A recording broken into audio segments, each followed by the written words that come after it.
Today on Intense Thrills, we'll be reviewing Mako at Seaworld Orlando, one of the best, if not the best, B&M hyper in the country.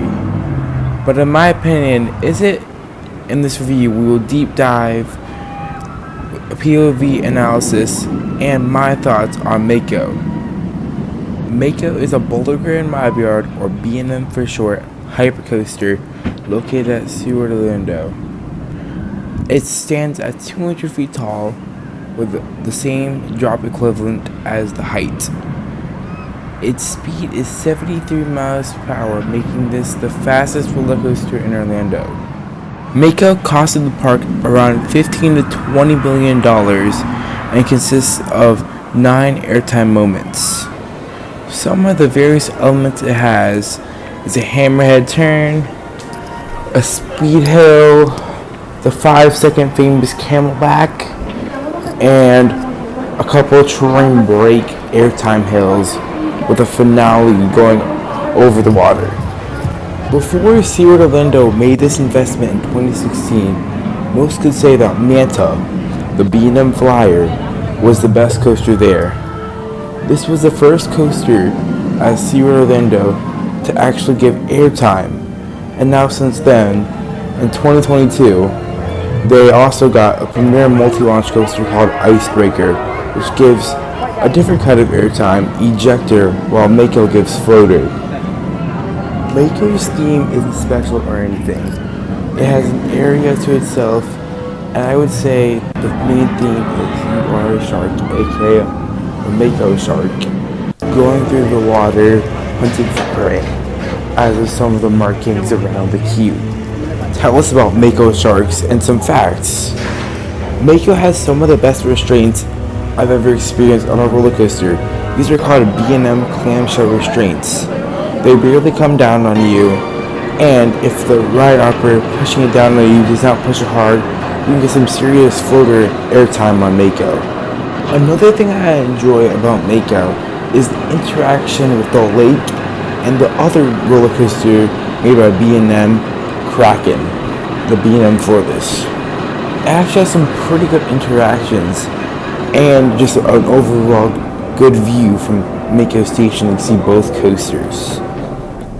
Now here's the POV of Mako. This drop is really good in the back row as you get some extreme floater.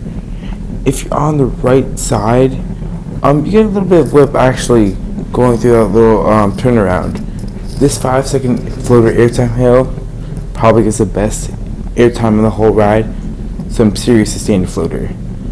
This hammerhead turn, nothing much special, just turn around. The trim, some rides they don't really hit, but most they do. You still get some airtime. This turnaround is pretty alright, get some airtime on that. The speed hill right here gives great airtime. And now you're in the brakes, which don't trim a lot here. This airtime hill probably has the least airtime out of all of them. These little turns are usually not this fast, and they usually just kind of get slow, and then this dip into the water is just a relaxing, good photogenic part into the brakes. Now the final part. What are my thoughts on Mako at Seaworld Orlando? And I'm about to say this is an S-tier coaster. It's really amazing. When I first rode this in December 2020, I was shocked of how good this was. It easily became my favorite roller coaster I've ever been on. Now I've been able to ride tons of roller coasters, especially with a lot of floater and more hypercoasters made by B&M. This comes out as my second favorite hypercoaster by B&M with Overrated, just because I enjoy Ejector more than Floater. This is still a top 20 coaster for me though. I've ridden 100, and this is still one of the best coasters I've been on. I have a privilege to ride this the most of any roller coaster I've ever been on, about 60 times. And it's still holding up because it might get boring or something, and it's still holding up as a great coaster. I love Mako so much. My favorite row is easily back left for the best floater, and the best interactions. And that's my review of Mako. My official score, I'll have to give it a 9 out of 10. I give this to Mako because it has great views, great interaction, and of course a great floater. Have you ridden Mako? What is your stand in your B&M coasters? Of course, I'd love to know in the comments down below.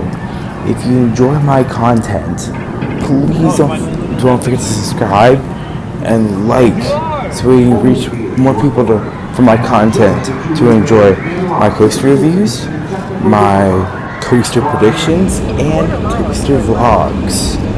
With that being said, I hope you have a great day.